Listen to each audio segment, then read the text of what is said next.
ونستغفره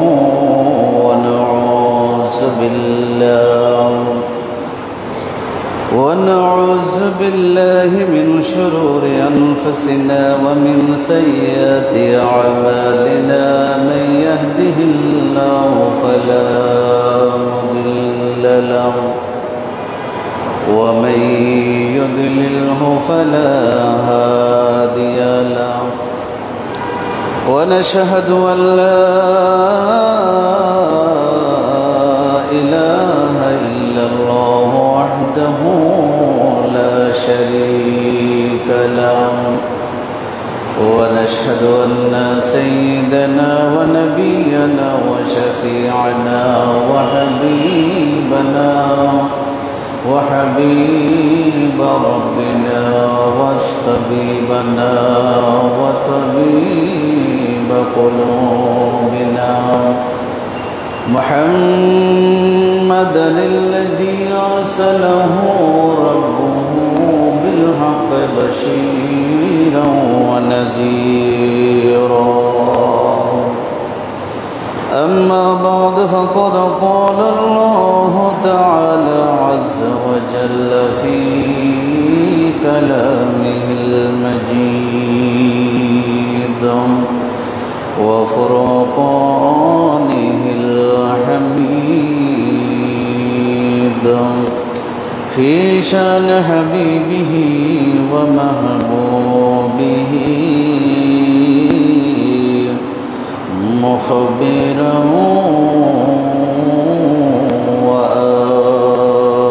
وآمرا إن الله وملائكته يصلون على النبي يا أيها الذين آمنوا صلوا عليه وسلموا تسليما صلى الله على وآله وسلم وصلى الله على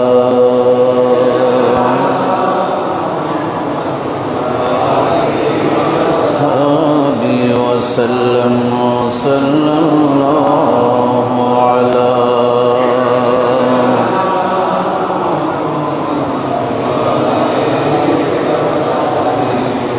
اللهم صل على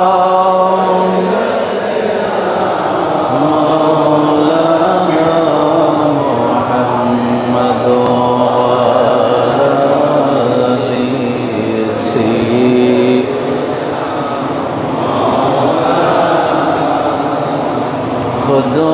खुदा कहता है सल्लो फिर भी तुम गाफिलों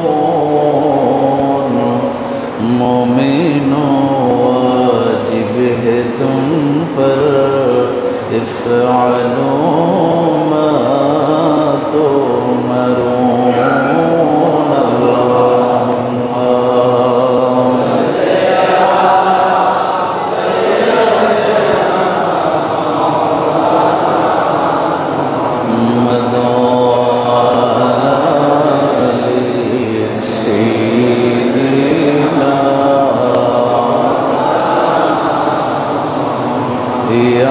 रसूल अल्लाह तो दानी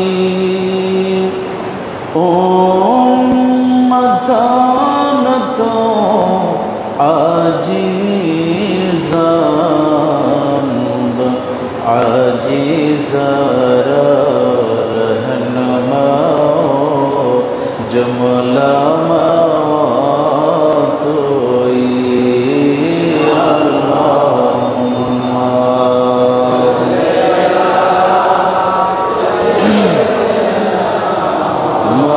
मौलाना मुहम्मद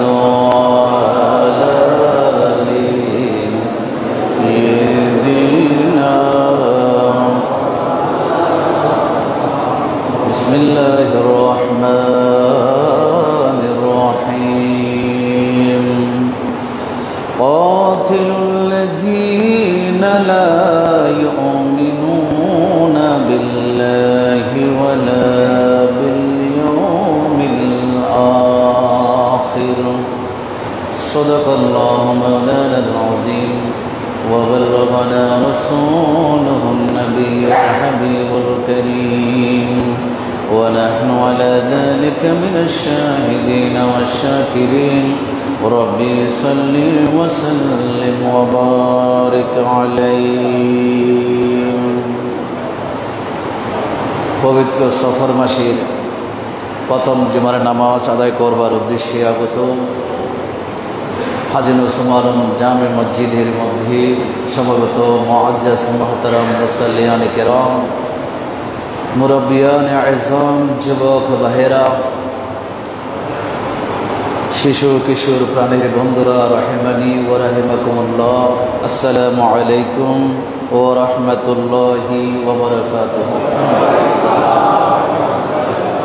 রব্বুল আলামিনের পবিত্র দরবারে শত কোটি শুকরিয়ার সাজদা আদায় করছি যে মহান রব্বুল আলামিন আহকামুল হাকিমিন দয়া করে মেহেরবানি করে আল্লাহর ঘর বাইতুল্লাহর মধ্যে আসার নামাজ তসবিহ তাহলিল দরুদ ও সালামের হাদিয়া পেশ করার আমাদেরকে তৌফিক দান করেছেন। সকলে উঁচু আওয়াজ বলি আলহামদুলিল্লাহ। সম্মানিত উপস্থিতি, গত জুমার মধ্যে আমি এই ঘোষণা দিয়েছিলাম পবিত্র মুহররম মাস যেটা ছিল স্পেশালি সেই বিষয়ে আলোচনা সমাপ্ত ঘোষণা করি। আমার ঈমানের 70 শাখার যেই পূর্বের ধারাবাহিক যে আলোচনা ছিল সেটার উপর আলোচনা করব ইনশাল্লাহ। আজকে আপনাদের সামনে পরকাল তথা আখিরাতের প্রতি ঈমান এবং বিশ্বাস কীরকম হতে হবে, না হলে কি হবে, এই বিষয়ের উপরে কিছু কথা আপনাদের সামনে উপস্থাপন করার চেষ্টা করব।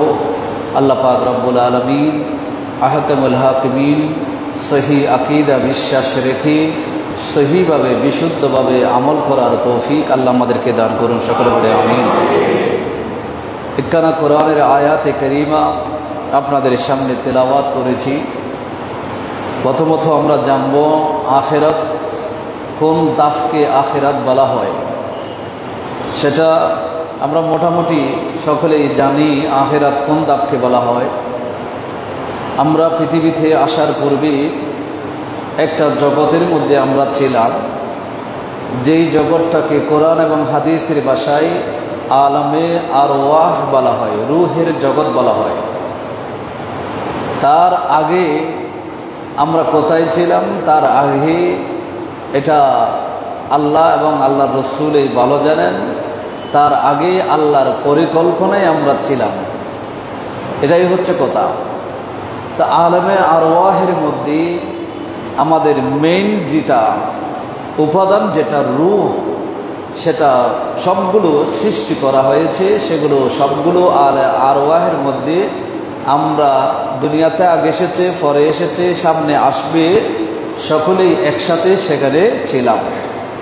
আল্লাহর নবী হাদিসে পাকের মধ্যে বলেছেন আল আরওয়াহু জুনুদুন মুজান্নাদাতুন, রূহগুলো সারিবদ্ধ সাজানো সেনাবাহিনীর মতো, সৈন্যদের মতো, তার কাতার করা সৈন্যদের মতো। সেখান থেকে যার সাথে যাদের পরিচয় হয়েছে দুনিয়াতে আসার পরে তার সাথে তার পরিচয় হয়েছে। সেখানে যার সাথে যার বন্ধুত্ব হয়েছে, রূহের সাথে রূহের বন্ধুত্ব হয়েছে, দুনিয়াতে আসার পরে তার সাথে তার দুনিয়ার মধ্যে বন্ধুত্ব হয়েছে এবং হবে।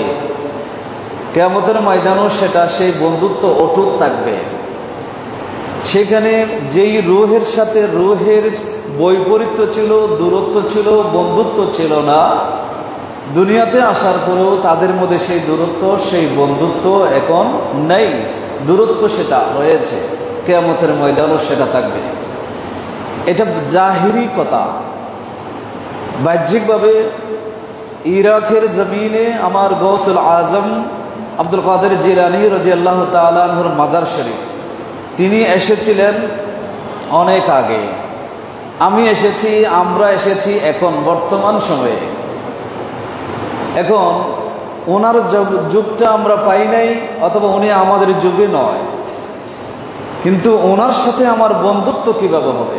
ওনার সাথে আমার দেখাই হলো না, কিন্তু ওনার সাথে আলেমে আরওয়াহের মধ্যে যাদের সাথে দেখা হয়েছিল, যাদের সাথে বন্ধুত্ব হয়েছিল, যাদের সাথে হৃদ্যতার সম্পর্ক তৈরি হয়েছিল, দুনিয়ার জমিনে আসার পরে সেই মানুষগুলো ওনাকে ভালোবাসবে, ওনাকে মহব্বত করবে, ওনাকে অনুকরণ করার চেষ্টা করবে। এটাই হলো আলেমে আরওয়াহের মধ্যে আপনার সাথে যে পরিচয়, সেই পরিচয়ের প্রমাণ। সাহাবায়ে কেরাম যেই যুগে ছিল সেই যুগে আমরা ছিলাম না, কিন্তু আলেমে আরওয়াহের মধ্যে আমাদের রূহগুলো একসাথে ছিল। সেখানে সাহাবায়ে কেরামের সাথে যদি আমার পরিচয় ছিল কিনা সেটার প্রমাণ হলো বান্দার অন্তরে সেই সাহাবায়ে কেরামের মহব্বত আছে কিনা, সেই সাহাবায়ে কেরামের অনুকরণ আছে কিনা, এটাই প্রমাণ করে যে সাহাবায়ে কেরামের সাথে আমার সম্পর্ক আলেমে আরওয়াহের মধ্যে ছিল কিনা। এইভাবে করে একটা সৃষ্টি আমরা আলেমে আরওয়াহের মধ্যে ছিলাম।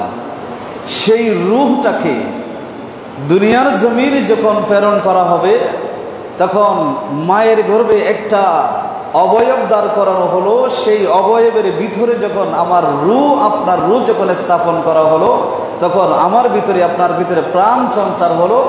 তখন একটা অবয়ব দেবী আল্লাহ তাআলা দুনিয়ার জমিনে আমাদের সকলকে প্রেরণ করেছেন। বলে সুবহানাল্লাহ। এই যে সিস্টেম আল্লাহ তাআলা তৈরি করেছেন, আলেমে আরওয়াহের মধ্যে দেখে দুনিয়াতে আসার সময় আমরা অন্ধকারে ছিলাম, যেখানে আলো বাতাস কিছুই ছিল না, যেখানে নড়াচড়া করার ক্ষমতা ছিল, সেখান থেকে বেরিয়ে আসার ক্ষমতা ছিল না। ঠিক অনুরূপভাবে আল্লাহ তাআলা আরেকটা জগৎ আমাদের জন্য তৈরি করে রেখেছেন। এই জগৎ থেকে সেই জগতে আমাদেরকে ফিরে যেতে হবে। সেই রূহটা সেই জগতে চলে যাবে, মাটির দেহটা মাটির মধ্যে পুঁতে ফেলা হবে, সেই দেহটা মাটি খেয়ে ফেলবে, কিন্তু রূহ সেটা ঠিক আগে যেভাবে আলেমে আরওয়াহে ছিল সেভাবে দুনিয়াতেও ছিল, ওই জগতেও সেই রূহটা থাকবে। সেই জগৎটার নাম হলো আলেমে বারজাখ। সেটাই হলো আখিরাতের প্রথম ধাপ। জোরে বলে সুবহানাল্লাহ। এটাই হলো আখিরাত। এই যে তিনটি ধাপ আলেমে আরওয়াহ থেকে দুনিয়াতে আল্লাহ প্রেরণ করলেন, সেই দুনিয়া থেকে আল্লাহ তাআলা আমাদেরকে আরেকটা সিস্টেমের মাধ্যমে, মৌতের মাধ্যমে আল্লাহ তাআলা আরেকটা জগতে আমাদেরকে নিয়ে যাবেন। সেই জগৎটার প্রথম ধাপ যেটা, ওইটাকে বলা হয় আলেমে বারজাখ। আলেমে বারজাখ দিয়ে বান্দার আখিরাতের জীবন, পরকালীন জীবন কি হয়ে যায়, শুরু হয়ে যায়। সুতরাং মাঝখানের যেই জগৎটা আলেমে আরওয়াহে আমি কেমন ছিলাম, আমার আমল কেমন ছিল, সেটার কোনো হিসাব ওই আখিরাতের জীবনে আমাদের দেওয়া লাগবে না।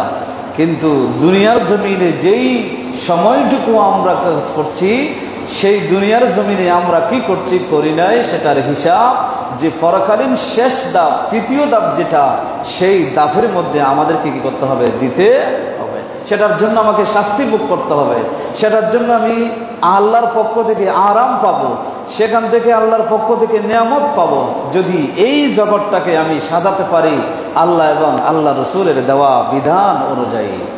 সুতরাং আমাদেরকে এই জগৎটা একটু খেয়াল করতে হবে। এই জন্য যেই জগৎটা সামনে আসছে, সেই জগৎটা কোনো বৈজ্ঞানিক যন্ত্র দিয়ে মাপা যায় না, কোনো বিজ্ঞান দিয়ে সেটাকে বোঝার চেষ্টা করলে বোঝা যাবে না, বোঝানো যাবে না। সেটা সম্পূর্ণ আপনাকে আমাকে নির্ভর করতে হবে একমাত্র আল্লাহর দেওয়া, রসুলের দেওয়া বর্ণনার উপর, ওহীর উপর থেকে যা আমরা পেয়েছি এবং পাচ্ছি, ওটার উপর আমাদের যদি বিশ্বাস রাখতে পারি, তখন সেই জগতের প্রতি ঈমান, বিশ্বাস এটা আমাদের পক্ষে থাকবে। যদি আমরা দেখি নাই, শুনি নাই, ওই জগৎ সম্পর্কে আমার কোনো কিছু ধারণাই নেই, তারপরে আমি বিশ্বাস করতে পারলাম না, তাহলে আমি ওই আখিরাতের প্রতি যে ঈমানের কথা বলা হচ্ছে, সেই ঈমান আমার ভিতরে থাকবে না। এবং যেই মূল 7টি বিষয় ঈমানের শাখা রয়েছে, সেই 7টির অন্যতম একটি বিষয় আমার থেকে ছুটে যাওয়ার কারণে আমি পরিপূর্ণ ঈমানদার হতে পারবো। এই জন্য আখিরাতের প্রতি আমাদের কি লাগবে, বিশ্বাস লাগবে। আল্লাহর কোরআন বলছেন, যারা আখিরাতের প্রতি বিশ্বাস করে না, পরকালকে যারা বিশ্বাস করে না, পরকাল বলতে কিছু নেই, এই ধরনের কথা যারা বলে, আল্লাহ বলছেন কাতিলুল লাযীনা লা ইউমিনুনা বিল্লাহ ওয়ালা বিল ইয়াউমিল আখির, ও আমার বান্দা যারা আল্লাহর প্রতি বিশ্বাস করে না, পরকালকে যারা বিশ্বাস করে না, তাদের বিরুদ্ধে তোমরা জিহাদ করো। জোরে বলে সুবহানাল্লাহ। তাদের বিরুদ্ধে তোমরা তাদেরকে আখিরাতের প্রতি বিশ্বাস স্থাপন যেন তারা করতে পারে সেই বিষয়ে তাদেরকে গাইড করো, তাদেরকে দিক নির্দেশনা দাও, তাদেরকে হেদায়েতের বাণী তাদের কাছে পৌঁছে দাও। আল্লাহ তাআলা যেন আমরা যেন এই কাজগুলো করতে পারি, আল্লাহ আমাদের তৌফিক দান করুন, সকলে পড়ে আমিন। আল্লাহ তাআলা সূরা বাকারার শুরুর আয়াতের মধ্যে সেই কথাগুলো বলে দিয়েছেন যে ওয়াল্লাযীনা ইউমিনুনা বিমা উনজিলা ইলাইকা ওয়া মা উনজিলা মিন ক্বাবলিকা ওয়া বিল আখিরাতি হুম ইউকিনুন, তারা পরকালের প্রতি ওয়া বিল আখিরাতি হুম ইউকিনুন, তারা পরকালের প্রতি বিশ্বাস স্থাপন করে, যারাই করে তারাই হলো ঈমানদার, তারাই হলো মুত্তাকি। জোরে বলে সুবহানাল্লাহ। আখিরাতের প্রতি যদি বিশ্বাস যদি আমার না থাকে, আমার শাস্তি কি হবে? আল্লাহ তাআলা বিভিন্ন আয়াতের মধ্যে বিভিন্ন প্রকারের শাস্তির বর্ণনা দিয়েছেন। একটা শাস্তির আল্লাহ তাআলা বলে দিয়েছেন তাদের উপর থেকে আযাব কখনো হালকা হবে না, হালকা কখনো হবে না। ঈমানদার যারা সগীরা গুনাহ, বিভিন্ন প্রকারের গুনাহ করার কারণে যদি জাহান্নামে যেতে হয়, অনেক মানুষ আমরা আছি যারা বেলা হিসাবে জান্নাতে চলে যাবে, এরা জাহান্নামের সেই চিত্র তারা দেখতে পাবে না। কিন্তু কিছু মানুষ আছে যারা প্রাথমিক পর্যায়ে জাহান্নামের চিত্রটা একটু দেখতে চায়, ওই যারা গুনাহ করে, যারা জাহান্নামের চিত্রটা আল্লাহ তাদেরকে দেখাবে। এই সমস্ত মানুষগুলোকে আল্লাহ প্রাথমিক পর্যায়ে জাহান্নামের মধ্যে নিক্ষেপ করবেন। এদের পুরো বডি এটা শাস্তিতে জর্জরিত হয়ে যাবে, কিন্তু এই যে গলা থেকে যেই চেহারা, এই চেহারার জাহান্নামের আগুনে কি হবে না, পড়ে যাবে না, শাস্তির আওতায় থাকবে না। ওই বান্দাগুলো ওই জাহান্নাম থেকে উঠে তারা জান্নাতে যাবে, তার মানে হলো তাদের আযাব মাফ করে দেওয়া হবে, তাদের শাস্তি রহিত করে দেওয়া হবে। তাদেরকে শাস্তি দেওয়া হয়েছিল, কিছুদিন শাস্তি তারা ভোগ করবে, ভোগ করার পরে তাদেরকে জাহান্নাম থেকে তুলে জান্নাতে পাঠিয়ে দেওয়া হবে। তার মানে তাদের উপরে যেই শাস্তি আরোপ করা হয়েছিল সেই শাস্তি হালকা করে দেওয়া হবে, সেই শাস্তি তাদেরকে মাফ করে দেওয়া হবে। কিন্তু আখিরাতের প্রতি যাদের বিশ্বাস নাই, তাদের শাস্তি কোনো দিন কি হবে না, মাফ হবে না, তাদের শাস্তি রহিত করা হবে না, তাদের শাস্তি হালকা করা হবে না। আল্লাহ তাআলা সেটাই বলেছেন, উলাইকা আল্লাযীনা ইশতারাউল হায়াতাদ দুনিয়া বিল আখিরাতি ফালা ইউখাফফাফু আনহুমুল আযাব ওয়ালা হুম ইউনসারুন। আল্লাহ তাআলা বলছেন উলাইকা আল্লাযীনা ইশতারাউল হায়াতাদ দুনিয়া, যারা দুনিয়াবী জীবনকে ক্রয় করে নিয়েছে আখিরাতের বিনিময়ে। পরকালের জীবনের গুরুত্ব তার কাছে ছিল না, দুনিয়ার জীবনের গুরুত্ব তার কাছে ছিল, আখিরাত বিক্রয় করে দিয়েছে, দুনিয়াটাকে ক্রয় করে নিয়েছে, দুনিয়ার মালিক হয়েছে, আখিরাতের মালিক হতে পারে নাই। আল্লাহ তাআলা বলেছেন ফালা ইউখাফফাফু আনহুমুল আযাব, তাদের উপর থেকে কোনো দিন আযাব হালকা করা হবে না, তাদের উপর থেকে জাহান্নামের আযাব কখনো রহিত করা হবে না। ওয়ালা হুম ইউনসারুন, কিয়ামতের ময়দানে তাদের জন্য সুপারিশ করার জন্য, তাদের জন্য সাহায্য করার জন্য কোনো নবী থেকে ওলি থেকে কোনো নেককার বান্দাকে পর্যন্ত পাওয়া যাবে না। এই জন্য আখিরাতের প্রতি আমাদের কি আনতে হবে, পরিপূর্ণভাবে কি আনতে হবে, ঈমান আনতে হবে। এরপর আল্লাহ তাআলা আরেকটা শাস্তির কথা বলা হয়েছে, যারা আখিরাতের প্রতি বিশ্বাস করে না, আল্লাহ বলছেন তাদের উপরে কষ্টদায়ক শাস্তি হবে। কষ্টদায়ক শাস্তির একটা নমুনা হলো যে হাতের আঙ্গুলের মাথায় নখ আছে, নখের যেই গোড়া দিয়ে যখন সুই প্রবেশ করানো হয়, সুই দিয়ে যখন আঘাত করানো হয়, এটা আযাব দেখতে ছোট কিন্তু কষ্টটা মানুষের জন্য সবচাইতে বেশি। আযাব দেখতে ছোট কিন্তু কষ্ট বেশি। এই ধরনের আযাব আল্লাহ বলছেন কিয়ামতের ময়দানে তাদের উপর কি করা হবে, আরোপ করা হবে, যারা আখিরাতের প্রতি বিশ্বাস করে না। আল্লাহ বলছেন وَأَنَّ الَّذِينَ لَا يُؤْمِنُونَ بِالْآخِرَةِ أَعْتَدْنَا لَهُمْ عَذَابًا أَلِيمًا। আল্লাহ বলছেন যে সমস্ত মানুষগুলো পরকালের প্রতি বিশ্বাস করে না, আখিরাতকে বিশ্বাস করে না, আতাদনা আমি আল্লাহ তৈরি করে রেখেছি লাহুম তাদের জন্য আযাবান আলীমা, বেদনাদায়ক শাস্তি, কষ্টদায়ক শাস্তি। যেই শাস্তির ধরন হবে ছোট কিন্তু আযাব কষ্ট হবে বেশি, এই ধরনের শাস্তি আমি তাদের জন্য তৈরি করে রেখেছি। সুতরাং এই আখিরাতকে আমাদের ভয় করতে হবে, আমাদের লক্ষ্য হতে হবে শুধুমাত্র আখিরাত। দুনিয়া আমাদের লক্ষ্য হতে পারে না, দুনিয়া আমাদের মূল উদ্দেশ্য হতে পারে না।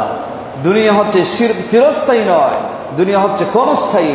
কেউ আল্লাহ তাআলা সিস্টেম করে দিয়েছেন, কেউ 10 বছর তার জীবন হায়াত, কেউ 20 বছর, কেউ 30 বছর, বিভিন্ন ক্যাটাগরিতে আল্লাহ রেখেছেন।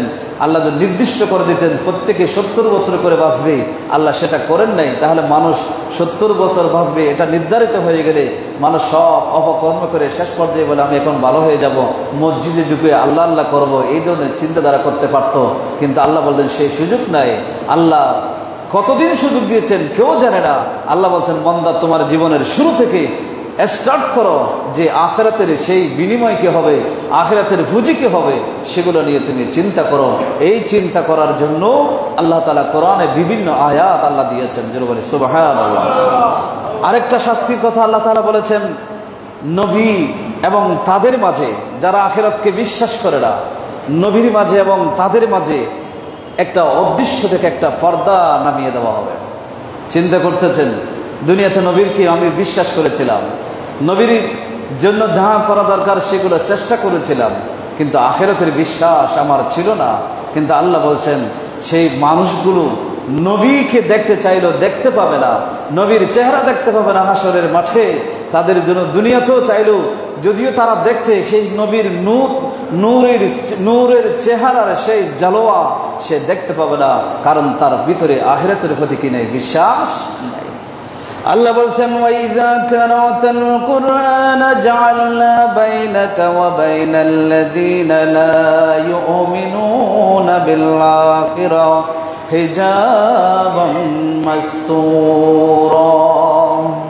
আল্লাহ তাআলা বলছেন হে নবী, আপনি যখন কোরআন তেলাওয়াত করেন তখন আখিরাতের প্রতি কারো অনেকগুলো মানুষ আছে বিশ্বাস করে, অনেকে আছে আখিরাতকে বিশ্বাস করে না। তখন আপনি যখন কোরআনের তেলাওয়াত করেন তখন আপনার সেই কোরআনের তেলাওয়াত করাকালীন সময়ে আপনার মাঝে এবং যারা আখিরাতকে বিশ্বাস করে না তাদের মাঝখানে আমি আল্লাহ অদৃশ্য থেকে একটা পর্দা সেখানে ঝুলিয়ে রাখি, যেটা বলি সুবহানাল্লাহ। সুতরাং আখিরাতের প্রতি যদি বিশ্বাস যদি না থাকে তাহলে নবীর সেই নূরানি চেহারা দেখার সেই সুযোগ কারো হবে না। এটা একটা এক প্রকার শাস্তি আল্লাহ তাআলা নির্ধারণ করে রেখেছেন। আরেক প্রকার শাস্তি আখিরাতের প্রতি যাদের বিশ্বাস থাকবে না তাদের জন্য আরেক প্রকার শাস্তি, সেটা হচ্ছে কি আযাব তো থাকবে, তারা হেদায়েত থেকে অনেক অনেক দূরে আল্লাহ তাদেরকে সরিয়ে রাখবে। তারা হেদায়েতের পথে আসতে চাইলেও আখিরাতের প্রতি বিশ্বাস না থাকার কারণে হেদায়েতের রাস্তায় আসার সুযোগ তাদের হবে না। আল্লাহ তাআলা বলেন আফাতারা আলাল্লাহি কাযিবান আম বিহি জিন্নাতুন বালিল্লাযীনা লা ইউমিনুনা বিল আখিরা ফিল আযাবি ওয়াদ দালালিল বাঈদ। আফাতারা আলাল্লাহি কাযিবা, আল্লাহর উপর তোমরা মিথ্যা আরোপ করতেছ, আম বিহি জিন্নাতুন, না তোমাদের ভিতরে এক প্রকার মাতলামি পাগলামি তোমাদেরকে ভর করে আছে। বরংস যারা আখিরাতের প্রতি বিশ্বাস স্থাপন করে না তারা আযাবের মধ্যে লিপ্ত থাকবে এবং ওয়াদ-দালালিল বাঈদ, এমন পথভ্রষ্টতার মধ্যে লিপ্ত থাকবে যেই পথভ্রষ্টতার রাস্তা হলো হাজার হাজার মাইল দূরে। সেখান থেকে হেদায়েতের রাস্তায় ফিরে আসা তাদের জন্য কি হবে না, সম্ভব হবে না। এই জন্য আখিরাতের প্রতি পূর্ণ বিশ্বাস আমাদের রাখতে হবে। সুতরাং আল্লাহ তাআলা আরো বলেছেন, সূরা দোহার মধ্যে একটি আয়াত আছে, আমার নবীকে আল্লাহ তাআলা বলেছেন ওয়ালাল আখিরাতু খায়রুল লাকা মিনাল হুলা, হে নবী আপনার জন্য দুনিয়ার চাইতে আখিরাত উত্তম। শুধু নবীর জন্য না, নবীর মাধ্যমে সমস্ত জাতিকে আল্লাহ মেসেজ দিয়েছেন, হে আমার বান্দারা তোমাদের জন্য দুনিয়া উত্তম নয়, তোমাদের জন্য আখিরাত উত্তম। সুতরাং এই আয়াতকে সামনে রেখে যারা দুনিয়াকে উত্তম বানাতে চায়, আখিরাতের কথা যাদের চিন্তা নাই, তাহলে তাদের আখিরাতের প্রতি যে পরিপূর্ণ বিশ্বাস সেটা তাদের ভিতরে নাই। কারণ তারা দুনিয়াকে পরিপূর্ণ বানাতে চায়, আখিরাতকে পরিপূর্ণ বিশ্বাস, আখিরাতের প্রতি সেই পরিপূর্ণ ইতিকাদ ঈমান সেটা তাদের ভিতরে নাই। এটা আখিরাতের প্রতি থাকতে হবে। আল্লাহ নিজেই বলে দিয়েছেন।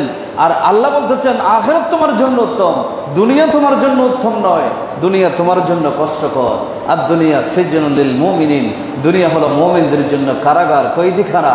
ওয়া জান্নাতুল লিল কাফিরিন, কাফিরদের জন্য হচ্ছে বেহেশত করা। কারণ দুনিয়ার আরাম তাদের জন্য, দুনিয়ার আরাম, আয়েশ, ফুলের বিছানা, সব ধন সম্পদ সবগুলো তাদের জন্য, তারাই আরাম করবে দুনিয়াতে। মোমেন কখনো দুনিয়াতে আরাম করতে পারে না। মোমেনের পিঠ কখনো বিছানায় সর্বদা লেগে থাকতে পারে না। আল্লাহ তাআলা কোরআনে বলেছেন মোমেন ওই ব্যক্তি যে যখন নিশিরাত হয় তখন তার বিছানা থেকে তার ভিড়, তার বিছানা থেকে তার পার্শ্ব বিছানা থেকে আলোক হয়ে যায়, সে উঠে আল্লাহর সামনে রুজু হয়ে সিজদানত হয় এবং সিজদায় পড়ে আল্লাহর কাছে কান্নাকাটি করে, জোরে বলে সুবহানাল্লাহ। এটা হলো আখিরাতের প্রতি বিশ্বাস। সেই বিশ্বাস আমাদের লাগবে। ওই বিশ্বাস না থাকার কারণে অনেক দাঙ্গা হাঙ্গামা, ফাসাদ, ভাইয়ে ভাইয়ে শত্রুতামি এগুলো আমাদের মধ্যে লেগে যায়। সামান্য বিষয় নিয়ে নিজের ভাইকে পর্যন্ত আমরা বিশ্বাস করতে পারি না, কারণ আখিরাতের প্রতি আমার বিশ্বাস নাই। দুনিয়ার প্রতি আমার বিশ্বাস বেশি, আখিরাতের যেই চিরস্থায়ী জীবন সেই জীবনের প্রতি আমার কোনো বিশ্বাসই নেই। সুতরাং আমাদেরকে এই বিষয়ে মনোযোগী হতে হবে। শুধু আমি নামাজ পড়তেছি, বাকি জীবনটা আমি আরাম আয়েশে কাটাচ্ছি, এটা হলে হবে না। আপনাকে আখিরাতের প্রতি বিশ্বাসী পরিপূর্ণ হতে হবে। আল্লাহ আমাদেরকে দান করে সকলে বলি আমিন।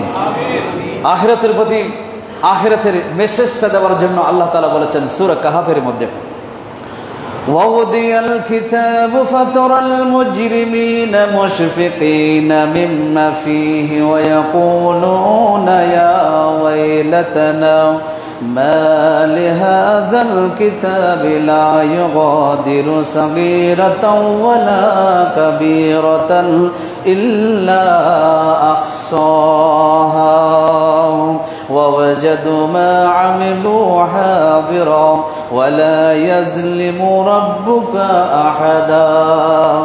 আল্লাহ তাআলা মেসেজ দিচ্ছেন আপনাদেরকে, কিয়ামতের ময়দানে যখন পাল্লা স্থাপন করা হবে, মিজান যখন স্থাপন করা হবে, আমলনামাটা যখন স্পষ্ট ভাষায় আপনার সামনে খুলে দেওয়া হবে, তখন মুজরিমিন অত অপরাধীরা তখন দেখবি ভীত অবস্থায়, ভীত হয়ে একদম কাঁপতে কাঁপতে তারা যখন দেখবে যে এই আমলনামা, এখানে দেখছি আমি যে রাতের অন্ধকারে মাথার উপর কম্বল দিয়ে বিছানায় শুয়ে মোবাইলের মধ্যে আমি কি দেখেছিলাম সেটাও যদি এই আমলনামার মধ্যে কি আছে লেখা।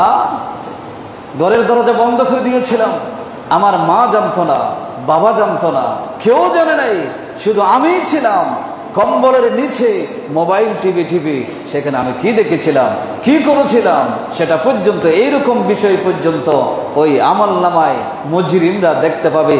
আশ্চর্য হয়ে তারা বলবে ওয়ায়াকুলুন, তারা বলবে ইয়া ওয়াইলাতানা, হায় আফসোস আমার জন্য, মা লিহাদাল কিতাব, এই কিতাবের কি হলো, লা ইউগাদিরু সাগীরাতান ওয়ালা কাবীরা, ছোট বলো বড় বলো সবকিছুই, কোনো কিছুই ছাড় দেয় নাই, সব কিছু এই কিতাবের মধ্যে উপস্থাপন করে দেওয়া হয়েছে। ওয়াজাদু মা আমিলু হাজিরা, তারা দুনিয়াতে যা করেছিল সবগুলো তারা ওই কিতাবের মধ্যে উপস্থিত পেয়ে যাবে। আল্লাহ বলছেন তুমি মনে করো না তোমার উপর জুলুম করেছি আমি আল্লাহ। আল্লাহ বলছেন ওয়ালা ইয়াজলিমু রাব্বুকা আহাদা, তুমি একথা বিশ্বাস রাখো তোমার রব দুনিয়ার কোন বান্দার উপর আল্লাহ কি করতে পারে না, জুলুম করতে পারে। সুতরাং এই আখিরাতের প্রতি আমাদের বিশ্বাস লাগবে, সেই আখিরাতের কথা আমাকে মনে রাখতে হবে। আল্লাহ তাআলা কোরআনের মধ্যে আরো বলেছেন ওয়ালা তাজিদান্নাহুম আহরাসান নাসি আলা হায়াতিম ওয়া মিনাল্লাযীনা আশরাকু ইয়াওয়াদ্দু আহাদুহুম লাউ ইউআম্মারু আলফা সানাতিন ওয়া মা হুয়া বিমুজাহজিহি মিনাল আযাবি আন ইউআম্মারা ওয়াল্লাহু বাসীরুম বিমা ইয়ামালুন। দুনিয়াতে কিছু মানুষ আছে, আল্লাহ বলছেন দুনিয়াতে কিছু মানুষ আছে যারা চায় আমার বয়স 1000 বছর হোক, 1000 বছর আমার হায়াত হোক, যাতে করে আমি দুনিয়ার মজা সব কিছু যেন নিতে পারি। কিন্তু আল্লাহ বলছেন তাদেরকে যদি 1000 বয়সও যদি দেওয়া হয়, হায়াত দেওয়া হয়, সেই 1000 বয়স তাকে জাহান্নামের আযাব থেকে কি করতে পারবে না, মুক্ত রাখতে পারবে। 1000 বছর হায়াত জীবন এটা কোন বান্দাকে জাহান্নাম থেকে মুক্ত করার জন্য যথেষ্ট নয়। কোন বান্দাকে 20 বছর যদি হায়াত দেওয়া হয়, সে প্রাপ্তবয়স্ক হওয়ার পরে 5 বছর 6 বছর যদি সে হায়াত পেয়েছে, এই 5-6 বছরের আমল তাকে জাহান্নাম থেকে মুক্ত করে জান্নাতে বানানোর জন্য যথেষ্ট হবে। কিন্তু 1000 বছরের হায়াত কোনো বান্দার জন্য জাহান্নাম থেকে মুক্ত করে জান্নাতে বানানোর জন্য কি নয়, যথেষ্ট নয়।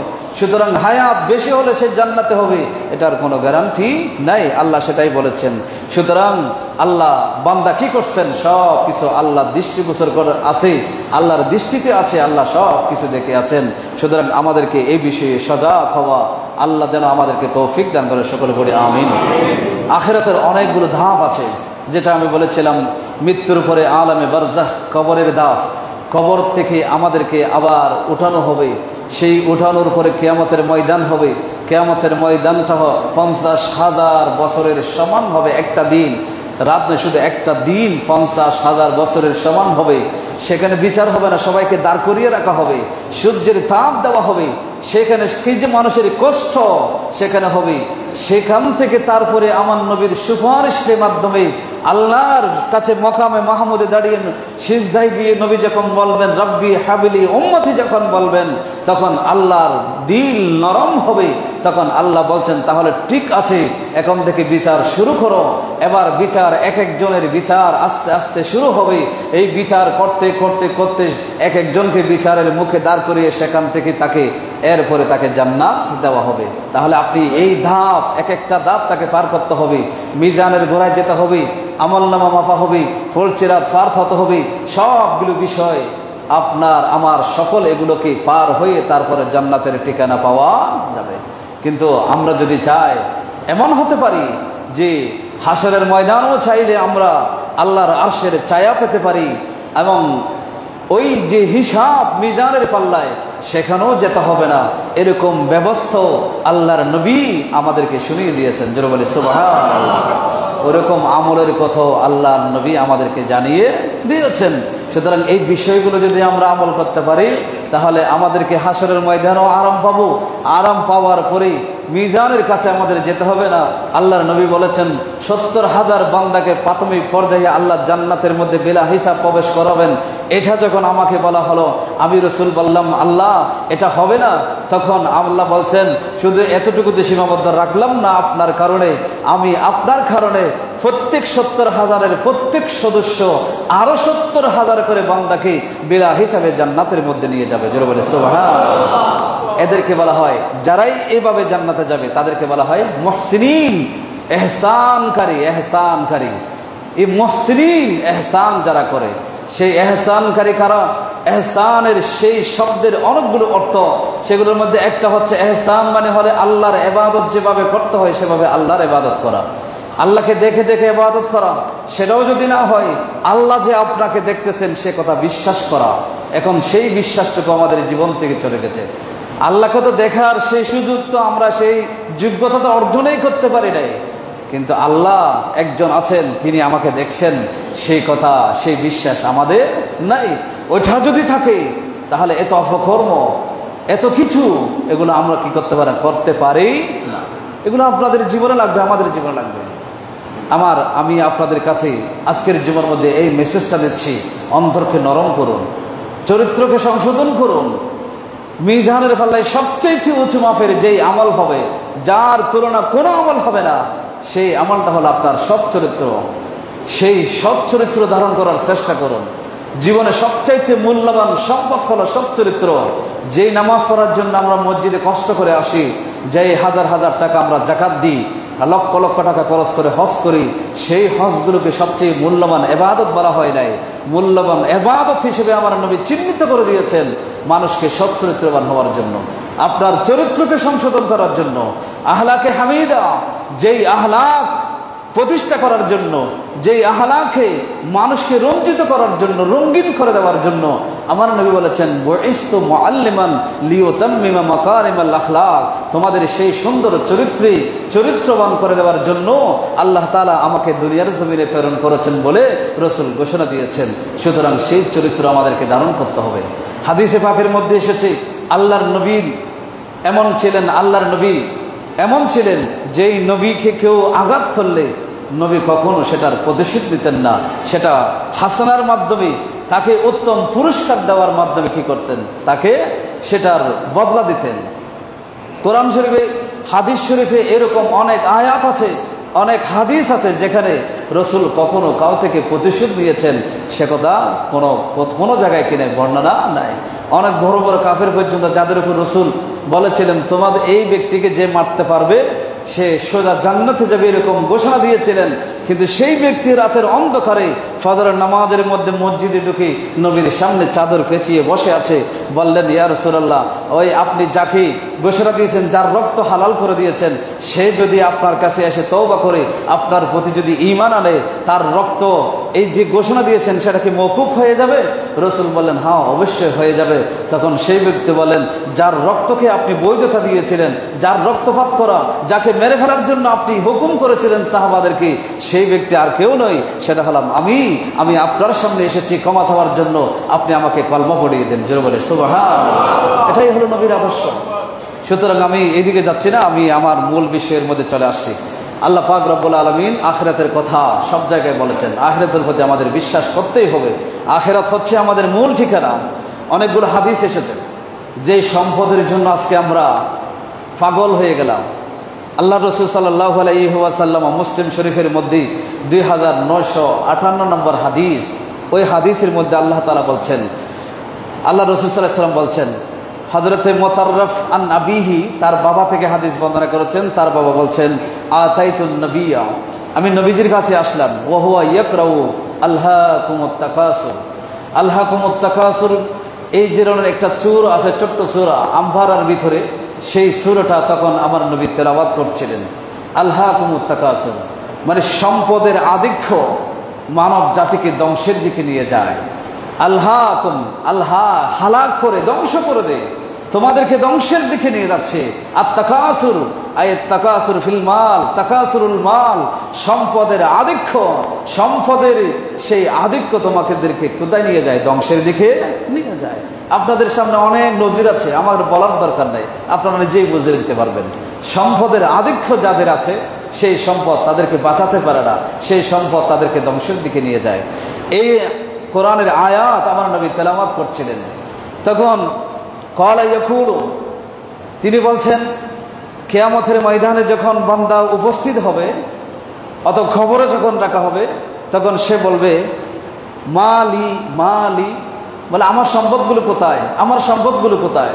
সে তো জানে দুনিয়াতে তার অনেকগুলো তো সম্পদ ছিল, কিন্তু যাওয়ার সময় কিছু নিতে পারবে? আওয়াজ দিয়ে বলেন না, কিছু নিতে পারবে? কিছু নেওয়ার সুযোগ নাই। হাজার কোটিপতি মারা গিয়েছে, দুই হাত খালি, ফরেনের যেই সুন্দর জামা ছিল, কাপড় ছিল, সেটাও নিতে পারে নাই। দামি 2 কোটি টাকার গাড়ি ছিল, সে গাড়ি করে সে কবরে যেতে পারছে? যেতে পারে নাই। ওই যে মসজিদের বানানো খাটিয়া, হয়তো 2000 টাকার খাটিয়া, আগের যুগে তো সেটাও ছিল না, কলা গাছ দিয়ে বাঁশ দিয়ে খাটিয়া বানানো হতো, সেই খাটিয়া করে তাকে কোথায় যেতে হতো? কবরে।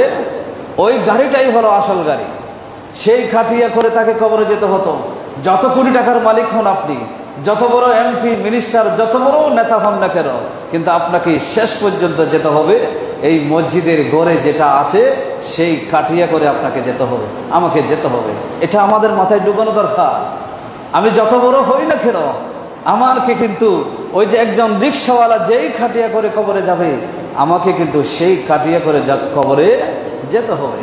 একজন রিক্সাওয়ালা যদি আজকে জুমার দিন যদি এই জানাজা হতো, তাহলে সেই জুমার দিন যতগুলো মানুষ তারা জানাজা করতো, আমি যত বড় পয়সাওয়ালা হই না কেন, কিন্তু আমার না জানাজা যদি সেই দিন হয়, ঠিক একই মানুষ, একই উপস্থিতি, তার জানাজা কি হবে? উপস্থিত থাকবে। তাহলে এটা আমাকে চিন্তা করা দরকার, আমাদেরকে বোঝা দরকার। এই বুঝ আমাদের যদি না থাকে, আমার বিবেক যদি কাজ বেশি ওই দিকে, দুনিয়ার দিকে বেশি কাজ করে, আখিরাতের দিকে আমার বিবেক যদি কাজ না করে, তাহলে আপনি নিজেই বুঝে নেন, কিরে দুনিয়ার প্রতি আমার বিবেক কাজ করছে, আখিরাতের প্রতি আমার বিবেক কাজ করছে না। তাহলে আপনাকে বুঝে নিতে হবে আখিরাতের প্রতি আপনার বিশ্বাস উঠে গেছে, দুনিয়ার প্রতি বিশ্বাস আপনার বেড়ে গেছে। এগুলো আমাদেরকে খেয়াল করতে হবে। তো আল্লাহ রাসূল সাল্লাল্লাহু আলাইহি ওয়াসাল্লাম বলছেন, বান্দা ওই আখিরাতের জীবনে গিয়ে বলবেন, আইনা মালি, আইনা মালি, আমার সম্পদ কোথায়, আমার সম্পদ কোথায়? ক্বালা ওয়াহাল্লাকা ইয়া ইবনা আদম মিন মালিকা, ও যে বান্দা, তোমার জন্য কোনো সম্পদ নাই, এখানে তোমার কোনো সম্পদ নাই। তোমার সম্পদ ওইটাই ছিল দুনিয়াতে যেটা তুমি খেয়েছো, যেটা তুমি ফরেছো, যেটা তুমি নষ্ট করেছো, যেটা তুমি আখিরাতের জন্য সঞ্চয় করেছো, মসজিদে দিয়ে মাদ্রাসায় দান করে, দান খায়রাত করে আখিরাতের জীবনের জন্য যেটা তুমি সঞ্চয় করেছো, এটাই তোমার সম্পদ ছিল। বাকি যে কোটি কোটি সম্পদ তোমার ছিল, ওগুলো তোমার সম্পদ ছিল না, এগুলো অন্যজনের সম্পদ ছিল, এটা তোমার সম্পদ ছিল না। সুতরাং এটা আমাদেরকে খেয়াল করতে হবে। আপনি কোটি কোটি টাকার মালিক হচ্ছেন, আপনি মারা যাওয়ার পরে এই সম্পদের মালিক হবে আপনার ওয়ারিসরা, ঠিক না? আমার ওয়ারিসরাই তো মালিক হবে। আমি অবৈধভাবে 1 কোটি টাকা ঘুষ নিয়ে 1 কোটি টাকার মালিক হলাম, আমি মালিক হলাম বটে, আমার নিঃশ্বাস যখন বন্ধ হয়ে যাবে আমার ওয়ারিসরা মালিক হবে। মনে করেন সেই ওয়ারিসরা সেই টাকা হারামে ব্যয় করবে না আরামে ব্যয় করবে না হালালে ব্যয় করবে, সেটা কি আমি জানি? সেটা হারামেও হতে পারে। আমি হারামভাবে কামাইলাম, হারাম রাস্তায় আমার সন্তানরা ব্যয় করলো, কামানোর জন্য আমাকে শাস্তির মুখোমুখি হতে হবে। আর আমার সন্তানরা অবৈধভাবে সেটা উড়াই ফেললো, হারাম জায়গায় ব্যয় করলো, সেটার হিসাবও আল্লাহর দরবারে আমাকে দিতে হবে। সুতরাং এই জন্য সম্পদ অর্জন করা, সেই সম্পদ রেখে দেওয়া, সেগুলোর প্রতি আমাদের খেয়াল রাখা দরকার। কারণ ওই আখিরাত, মূল গন্তব্য হলো কি? আখিরাত। সেই আখিরাতের কথা চিন্তা করে আমাদেরকে সেই বিষয়ে খেয়াল রাখা দরকার। আল্লাহ আমাদেরকে বোঝার তৌফিক দান করুন, সকলে পড়ি আমিন। ছোট্ট একটি ঘটনা বলবো, সেটা ইমাম ইবনু আবিদ দুনিয়া, উনি একজন বড় মাপের একজন আলেম। তিনি একটি কিতাব লিখেছেন আজ-জুহদ, মানে পরহেজগারি। ইমাম শাফির কিতাব আছে আজ-জুহদ, এরকম অসংখ্য উলামায়ে কেরাম এরকম কিতাব লিখে গিয়েছেন। ইমাম ইবনু আবিদ দুনিয়া এখানে একটা ঘটনা বর্ণনা করেছেন, এটা আমাদের জীবনের সাথে অনেকটা মিলে যায়। তিনি লিখেছেন, হযরতে ঈসা আলাইহিস সালাম এবং তার একজন সাথী সফরের উদ্দেশ্যে বের হলেন। সাথে ছিল 3টা রুটি। কয়টা রুটি বললাম? 3টা রুটি ছিল। হয়তো আপনারা শুনেছেন, কিছুদিন যাওয়ার পরে যখন ক্লান্ত হলো, 2 জন এক জায়গায় বসে সেখান থেকে 2 জনে 2টা রুটি খেলো। কয়টা রুটি খেলো? 2টা রুটি খেলো। বাকি আছে কয়টা? 1টা রুটি এখন কি আছে? বাকি আছে। ঈসা আলাইহিস সালাম নদীর পাশে দাঁড়িয়ে সেখান থেকে নদী থেকে পানি পান করলো। তারপরে ফিরে আসলো, নদীর কাছে গিয়ে পানি পান করে ফিরে আসলো। তখন দেখলো যে আরেকটা রুটি ছিল, সেই রুটি সেখানে নাই। কিন্তু ঈসা আলাইহিস সালামের সাথী ইহুদি যে ঈসা আলাইহিস সালামের সাথে ছিল, সে ওখানে ছিল। কিন্তু ঈসা আলাইহিস সালাম নদীর কাছে গেলেন, সেখান থেকে পানি পান করলেন, ফিরে এসে দেখলেন সেই রুটি ওই জায়গার মধ্যে আর নাই। এখন তার কাছে জিজ্ঞাসা করলো যে রুটিটা কোথায়? মান আখাযার রাগীফ, বলে রুটিটা খেয়ে নিয়েছে। তখন সেই ব্যক্তি বলে লা আদরি, আমি জানি না। ওই ঈসা আলাইহিস সালামের সাথী ইহুদি বলতে লাগলো, আমি জানি না এই রুটি কে নিয়েছে, কে খেয়েছে, সেটা আমার কি নেই, জানা নাই। ঈসা আলাইহিস সালাম বললেন ফান্তালাকা মাহু সাহিবু, কিছু দূর যাওয়ার পরে তখন ঈসা আলাইহিস সালাম একটা হরিণীকে দেখলেন, তার সাথে 2টি হরিণের বাচ্চা ছিল। দেখলেন ঈসা আলাইহিস সালাম ডাকলেন, একটা বাচ্চা হরিণকে ঈসা আলাইহিস সালাম ডাকলেন। ডাকার সাথে সাথে ওই হরিণ আল্লাহর হুকুমে ঈসা আলাইহিস সালামের ডাকে সাড়া দিয়ে ঈসা আলাইহিস সালামের কাছে চলে আসলেন। ঈসা আলাইহিস সালাম সেটাকে জবে করলেন। জবে করার পরে সেটাকে ভুনা করলেন, 2 জনে খেলেন। 2 জনে খাওয়ার পরে হাড় গুড় যাহা ছিল সেগুলোকে এক জায়গায় রেখে বললেন কুম বি ইজনিল্লাহ, আল্লাহর ইজাজত ক্রমে এই হরিণ তুমি জাগ্রত হয়ে যাও। সাথে সাথে সেই হরিণ আবার জীবিত হয়ে গেল। যেন বলে সুবহানাল্লাহ। হরিণ যখন জীবিত হয়ে গেল, বলে চলে যাও। হরিণের বাচ্চা আবার মায়ের কাছে চলে গেল। তখন ঈসা আলাইহিস সালাম বললেন, তার সাথীকে বললেন, এই যে ওই আল্লাহর শপথ করে বলছি, জিজ্ঞেস করছি তোমাকে, যেই আল্লাহর হাতে আমাদের প্রাণ রয়েছে, যেই আল্লাহ এই যে নমুনা, এই নিদর্শন, আজব একটা নিদর্শন, যে হাড়গোড় থেকে একটা প্রাণীকে পুনরায় জীবিত করার যে নিদর্শন, সেই নিদর্শন যে আল্লাহ দেখিয়েছেন, সেই আল্লাহর শপথ করে তোমাকে জিজ্ঞেস করছি, বলো তো দেখি রুটিটা কে খেয়েছে? তখন সাথী ইহুদি বলল, আমি জানি না। আবার কিছু দূর গেলেন। যেতে যেতে কিছু দূর যাওয়ার পরে একটা উপত্যকায় গেলেন। সেখানে হযরতে ঈসা আলাইহিস সালাম ফাহাজা ঈসা বিয়াদির রজুল ফামাশা আলাল মা, তখন ঈসা আলাইহিস সালাম ওই ইহুদিকে হাতে ধরলেন, নদী পার হতে হবে। ইহুদিকে হাতে ধরে নদীর উপর চলতে শুরু করলেন। পানির উপর দিয়ে যেতে যেতে যখন নদী পার হয়ে গেলেন, তখন পানির উপর তো মানুষ চলতে পারে না, ডুবে যায়। কিন্তু ওই ইহুদি আশ্চর্য, একটা বড় একটা নিদর্শন দেখলো। ঈসা আলাইহিস সালাম নদী পার হয়ে আবার জিজ্ঞেস করলো, দেখি বলো, ওই আল্লাহর শপথ করে জিজ্ঞেস করছি, যে আল্লাহ এত বড় একটা নিদর্শন আমাদের তোমাকে দেখিয়েছেন, সেই আল্লাহর শপথ করে জিজ্ঞেস করছি, বলো তো দেখি রুটিটা কে খেয়েছে? তখন সেই ব্যক্তি বলে, আমি খাই নাই, আমি জানি। এখনো মিথ্যা কথা বলে। এতগুলো নিদর্শন তাকে দেখানোর পরও সে বলছে আমি জানি না, আমি জানি না। এরপরে হযরত ঈসা আলাইহিস সালাম একটা মরুভূমির মধ্যে গেলেন, সবগুলো বালু, সেইখান থেকে কিছু বালু, 3টা বালুর স্তূপ একত্রিত করে আল্লাহ ঈসা আলাইহিস সালাম বললেন যে কুন যাহাবা, বালুর মরুভূমির মধ্যে বালুর ছোট্ট ছোট্ট স্তূপ করে সেগুলোকে বললেন তুমি স্বর্ণতে রূপান্তরিত হয়ে যাও। তখন সাথে সাথে সেই বালুর স্তূপগুলো স্বর্ণতে রূপান্তরিত হয়ে গেল। যেন বলে সুবহানাল্লাহ। এগুলো কিন্তু কোনো কাল্পনিক ঘটনা নয়, এগুলো বাস্তব ঘটনা। ঈসা আলাইহিস সালামের সেই ঘটনাগুলো কিতাবের মধ্যে এসেছে।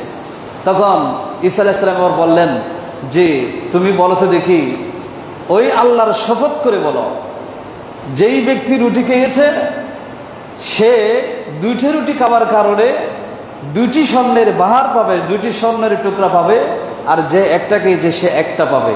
দেখি তুমি ওই আল্লাহর শপথ করে জিজ্ঞেস করছি, তুমি বলো তো যে রুটিটা কোথায়? তখন ওই ব্যক্তি যখন ওই স্বর্ণের টুকরা দেখলো, রুটি যদি ডাবল হয়ে যায় তাহলে স্বর্ণের টুকরা ডাবল পাবে, 2টা পাবে। এই লোভের কারণে সে সাথে সাথে স্বীকার করলো রুটি আরেকটা যেটা অবশিষ্ট ছিল সেটা আমি খেয়ে ফেলেছি। সাথে সাথে সেই কথা সে কি করলো? স্বীকার করলো। তাহলে এখন দেখেন, এতগুলো আল্লাহর বড় বড় নিদর্শন দেখার পরেও সে কিন্তু আখিরাতের প্রতি সে একজন নবীর সাথে যে কথাগুলো বলতে হবে সেগুলো, নবীর যে কথাগুলো জিজ্ঞাসা করেছে সেগুলো স্বীকার করে নাই। সে সর্বদা মিথ্যা কথা বলেছে, সত্য কথা সে বলে নাই। কিন্তু দুনিয়ার সেই স্বর্ণের টুকরার লোভের প্রতি, তথা দুনিয়ার লোভ যখন সে পেয়ে গেল, দুনিয়ার লোভ যখন তার ভিতর চলে আসলো, সাথে সাথে সে সত্যটা কি করে নিয়েছে? স্বীকার করে নিয়েছে। এই ধরনের সত্য স্বীকার করলেও কোনো কাজে আসবে। এই শিক্ষার জন্য আমি কথাগুলো আপনাদের সামনে বললাম। সুতরাং এরকম অসংখ্য হাদিস আছে, আমি বলতে গেলে তো অনেক সময়ের প্রয়োজন, আমি এই জন্য আর বেশি কথা বলছি না। আল্লাহ রাসূল সাল্লাল্লাহু আলাইহি ওয়াসাল্লাম একটা ছোট্ট কথা বলেছেন। আল্লাহ রাসূল সাল্লাল্লাহু আলাইহি ওয়াসাল্লাম বলেন, আল্লাহ তাআলার কাছে পুরো পৃথিবীর যা সম্পদ আছে, এটা যদি আমরা যেই মশারির ভিতরে অনেক সময় ঢুকে যায়, আমরা খোঁজে মেরে ফেলি, তার 2টি ছোট্ট ছোট্ট ডানা থাকে, সেই একটা ডানা এটা আমাদের চোখে পড়ে না। ডানার এটা এত ছোট, ওজন করলে এটা তো মনে হয় পাল্লার মধ্যে দিলেও কোনো পাল্লার হেরফের হবে না, এরকম ছোট্ট একটা দানা। আল্লাহ বলছেন এই ডানার সমপরিমাণ যদি মূল্যবান হতো পুরো পৃথিবীতে যা আছে, সৃষ্টি জগতে যা আছে, এই সবগুলো যদি আল্লাহর কাছে এই মশার একটা ডানার সমপরিমাণ যদি মূল্যবান হতো, তখন আল্লাহ তাআলা পৃথিবীর জমিনে যারা আল্লাহকে অস্বীকার করছে, আল্লাহকে যারা মানছে না, আল্লাহ তাদেরকে এক ফোঁটা পানিও তাদেরকে দিত না। তার মানে হলো আল্লাহ যেহেতু কাফেরকে খাওয়ায়, কাফেরকে চলাফেরার অধিকার দিয়েছে, যারা আল্লাহকে অস্বীকার করে তাদেরকেও চলাফেরার অধিকার দিয়েছে, জীবন ধারণের অধিকার দিয়েছে। আল্লাহ বলতেছে, আল্লাহ রাসূল বলতেছেন, তুমি বুঝে নাও এই পৃথিবীর ধন সম্পদের মূল্য আল্লাহর কাছে মশার একটা ডানার সমপরিমাণও নয়। অথচ এরকম মূল্যহীন একটা জিনিসের পেছনে আজকে মানুষ লেগে আছে। এই লেগে থাকার কারণে আজকে আমরা ফাসাদে লিপ্ত, বাইকে মানছি না, আত্মীয়তার বন্ধন নষ্ট করছি, এলাকার আত্মীয়তার প্রতিবেশীর বন্ধন নষ্ট করছি, প্রতিবেদীর হামলা করছি, প্রতিবেশীর অধিকার নষ্ট করছি। এগুলো আসলে উচিত নয়। আমি সর্বদা একটা কথা আমি সবাইকে বলি, আমি যখন মারা যাব আমার জানাজা পড়ার জন্য যে যারা ঢাকায় আছে তারা আসবে না, আমার জানাজা পড়ার জন্য আমার প্রতিবেশী তারাই আসবে। আমি যখন মারা যাব আপনার আশেপাশে ঘরে যারা আছে তারা আপনার মারা যাওয়ার কথা শুনলেই সাথে সাথে চলে আসবে, আপনাকে কাঁধে নেওয়ার জন্য, গোসল দেওয়ার জন্য, কাফন পরানোর জন্য তারা এগিয়ে আসবে। সুতরাং আমি অনুরোধ করব, প্রতিবেশীর সাথে আখিরাতের কথা চিন্তা করে, দুনিয়ার কথা বাদ দিয়ে আখিরাতের চিন্তাটা মাথায় রেখে প্রতিবেশীর সাথে কোনো সম্পর্ক খারাপ আমরা করতে পারি না। আমি অনুরোধ করব, মানবেন আপনারা? দুনিয়াতে যা কিছু হোক না কেন, বিশেষ করে সরকারের বিষয়, রাজনৈতিক বিষয়, দুনিয়াতে যত কিছু হোক না কেন, সেটাকে আপন জায়গায়, আত্মীয়তার ক্ষেত্রে, প্রতিবেশীর ক্ষেত্রে, মহল্লার ক্ষেত্রে, এলাকার ক্ষেত্রে আমার একটা অনুরোধ থাকবে, এটা এখানে এই দলাদলি এগুলো নিজেদের গায়ে আপনারা মাখবেন না। আপন আপন জায়গায় আপনার বিষয় থাকুক, সেটার জন্য কোনো বাধা নাই। আপনার আকিদেও মনে হয় না আপনার জায়গা থাকুক, কোনো সমস্যা নাই। কিন্তু আপনার প্রতিবেশী, আপনার এলাকার মানুষ, এরা যেন আপনার দ্বারা আঘাতপ্রাপ্ত না হয়, কারো দ্বারা যেন আঘাতপ্রাপ্ত না হয়। আমি কিন্তু সবসময় কথাটা বলি, কারণ আমি মারা গেলে, আপনি মারা গেলে আপনার প্রতিবেশীর এগিয়ে আসবে, এটা চিন্তা করবেন। আমি মারা গেলে চোখ বন্ধ করলে কেউ আসবে না, আপনার প্রতিবেশী আপনাকে কাঁদে নেবে, আপনার প্রতিবেশী আপনার জানাজা পড়বে, আপনার জন্য দোয়া করবে। আপনার যে কবরস্থান প্রতিবেশী, সেখানে আপনি যখন কবরস্থ হবেন, সেখানে আপনার প্রতিবেশী আপনার জন্য দোয়া করবে। যারা জিয়ারত করতে গেলে সেখানে আপনার জন্য দোয়া করবে, আর কেউ দোয়া করবে না।